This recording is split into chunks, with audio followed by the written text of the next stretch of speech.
Eh bien, nous avons donc parcouru les âges de l'Église, jusqu'à l'âge de l'Église de ce soir, qui est le 6e âge de l'Église. Nous terminerons les âges de l'Église demain soir. Nous en aurons étudié un par soir, de lundi à dimanche. Et l'âge de l'Église dont il est question ce soir, c'est l'âge de l'Église de Philadelphie. Et l'étoile ou le messager, l'ange messager de cet âge de l'Église, nous croyons absolument de tout notre cœur que c'est John Wesley. Cet âge de l'Église a commencé en 1750, quand l'âge de l'Église luthérienne a pris fin, et a duré jusqu'autour de 1900, vers l'an 1906 après Jésus-Christ, l'âge de l'Église wesleyenne. Ensuite, après cela, vient Laodicée.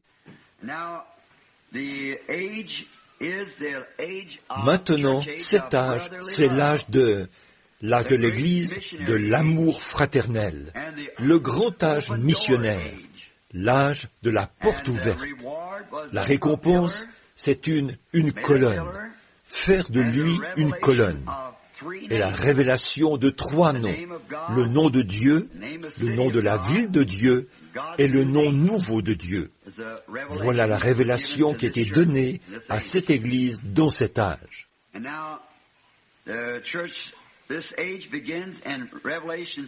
Et maintenant, l'Église, cet âge se trouve dans Apocalypse 3, 7, jusqu'au verset 13, le verset 13 inclus.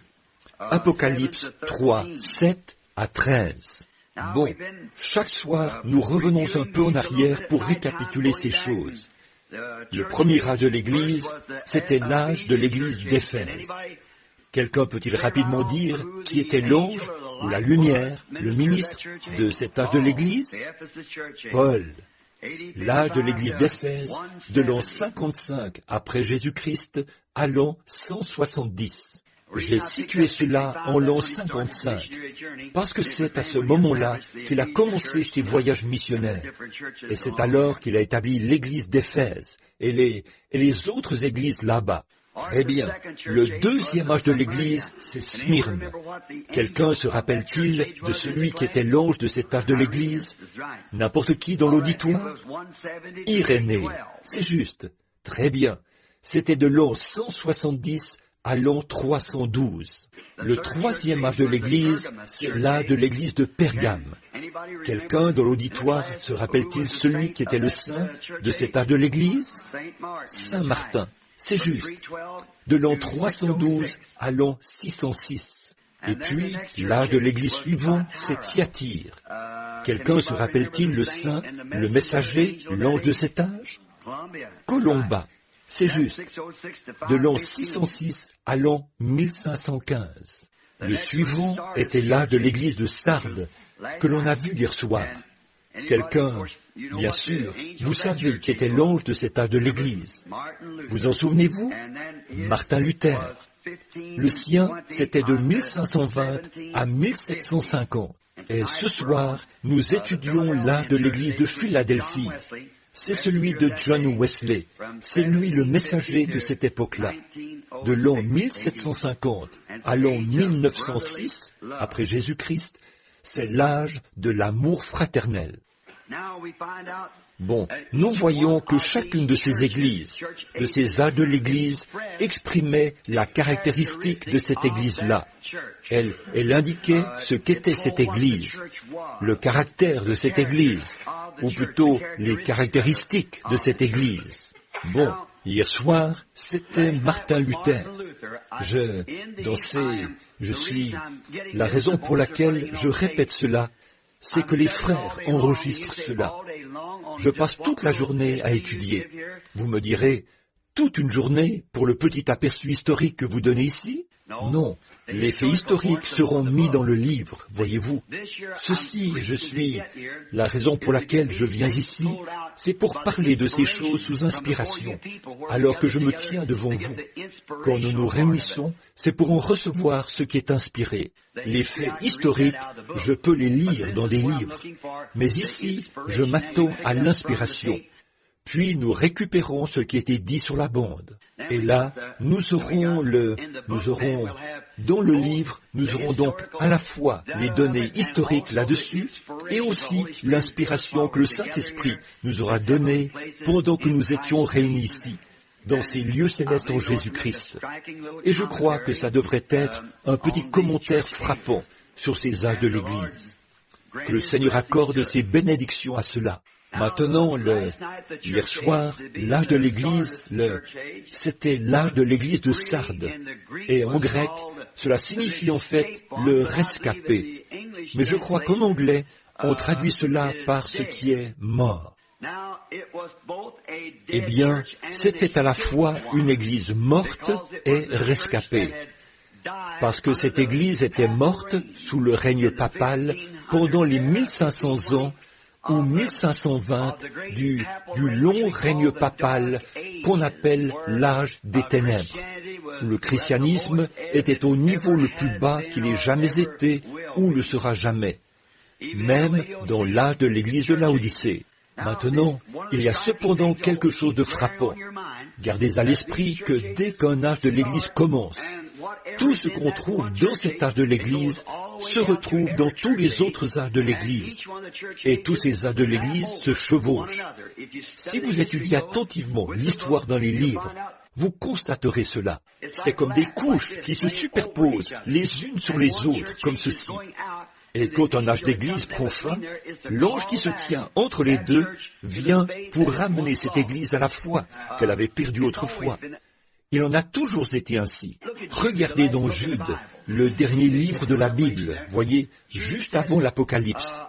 Jude a dit, « Je vous ai écrit afin de vous exhorter à combattre pour la foi qui était transmise aux saints une fois pour toutes. » C'est le chevauchement entre les apôtres et la venue de l'Apocalypse, puisque la plupart des apôtres étaient morts à ce moment-là. Vous voyez, il n'était plus. Celui qui était vivant à ce moment-là, c'était l'apôtre Jean. C'est lui, le révélateur ou l'écrivain, qui a reçu de l'ange du Seigneur la révélation, afin d'écrire le livre de l'Apocalypse. Donc, voyez, il y a un chevauchement entre eux. Ainsi donc, vous avez dû le remarquer, et je pense que vous avez saisi cela au fur et à mesure que nous avancions, et que je le mentionnais. Ainsi, même ici, dans l'âge de Sardes, c'est l'âge du mariage. En fait, l'Église n'a jamais vraiment vu le jour complètement avant Thyatire, mais elle s'est mariée à Sardes. Et Sardes signifie être dans un mariage. Maintenant, si vous remarquez, elle s'est mariée ici. Et il y a eu un chevauchement dans cet âge-là. Et si vous le remarquez, hier soir, quand Luther est sorti, il avait un nom mort, un nom de mort, et ensuite des rescapés. Vous voyez, il y avait l'Église morte qui sortait d'ici, et le petit reste des rescapés qui avaient été amenés dans cet âge ici. Et ce soir, quand nous arriverons au terme de l'âge de Philadelphie, cela marquera le début de l'âge de Laodicée. Et demain soir, quand on arrivera au terme juste à la fin, remarquez, l'ange apparaît tout juste au temps de la fin, exactement au temps de la fin, pour réprimander l'Église d'avoir perdu son premier amour et de s'être éloignée de Dieu comme elle l'a fait tout au long des âges. Et à ce moment-là, l'enlèvement vient pour amener l'Église à la maison. L'Église monte précisément au temps du message. Donc, nous nous approchons de cet âge maintenant. Avez-vous saisi cela? Très bien. Voyez? Très bien. Vous voyez, tout juste au moment où l'ange de l'Église, le messager de l'âge, vient pour les réprimander d'avoir perdu leur premier amour. Ramenez, essayez de les ramener. C'est la même chose que ce messager fait ce soir. L'ange messager revient pour les réprimander. C'est ce qu'il en est à chaque âge, à cause de ce qu'ils ont fait. Il y a donc un chevauchement dans chacun des âges de l'Église. Ils se chevauchent l'un l'autre comme ça. C'est comme monter les marches, elles se chevauchent comme ça en montant. Piece of history here on the messenger for tonight of the John Wesley.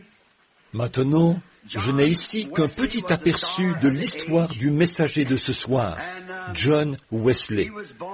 John Wesley était l'étoile de cet âge. Il est né le 17 juin 1703 au presbytère d'Epworth, en Angleterre. Il était le 15e d'une famille de 19 enfants. Son père et sa mère s'appelaient John et Susanna Wesley.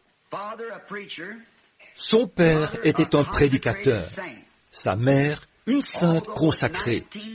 Bien qu'elle devait prendre soin de ses 19 enfants, elle trouvait beaucoup de temps au cours de sa journée chargée pour enseigner à ses enfants des leçons de la Bible, des histoires bibliques, et pour prier pour eux. C'est ce qui a fait de ces garçons ce qu'ils sont devenus. Le grand compositeur de cantiques, Charles, son frère, est de ceux qui ont donné au monde les cantiques les plus inspirés que nous ayons jamais eus.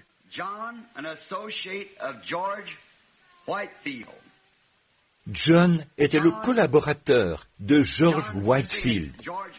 John Wesley et George Whitefield sont en fait les fondateurs du méthodisme ou de la sanctification. John se levait tôt tous les matins. Pendant 60 ans, il s'est levé tous les matins à 4 heures. Voilà une chose dont l'Église s'est éloignée. Pendant 50 ans, sans interruption, il s'est levé tous les jours à 4 heures et a prêché à 5 heures du matin. Et parfois, il prêchait 2 à 4 fois par jour. En Angleterre, on dit qu'il parcourait à cheval 4500 milles anglais, 9450 kilomètres, chaque année, pour prêcher l'Évangile. 4500 milles à dos de... Ce sont des milles anglais, vous savez. Ils sont plus longs que les nôtres. Pour prêcher l'Évangile. Beaucoup de livres de ça diffamatoires avaient été écrits à son sujet, en son jour, pour le diffamer, se moquer de lui. Mais là, ils sont tombés dans les oubliettes depuis longtemps, tout comme leurs auteurs. Vous ne pouvez pas vous attaquer à un enfant de Dieu et vous en tirer sans conséquence. Vous donnez des coups d'épée dans l'eau. Dieu les fera arriver à bon port de toute façon. On l'appelait méthodiste à cause de ses façons de procéder. Au cours de sa vie, dit-on, il a prêché plus de 40 000 sermons. Pensez-y, 40 000 sermons. Peu après sa mort, en 1791, la dénomination méthodiste a pris racine dans le monde et a lancé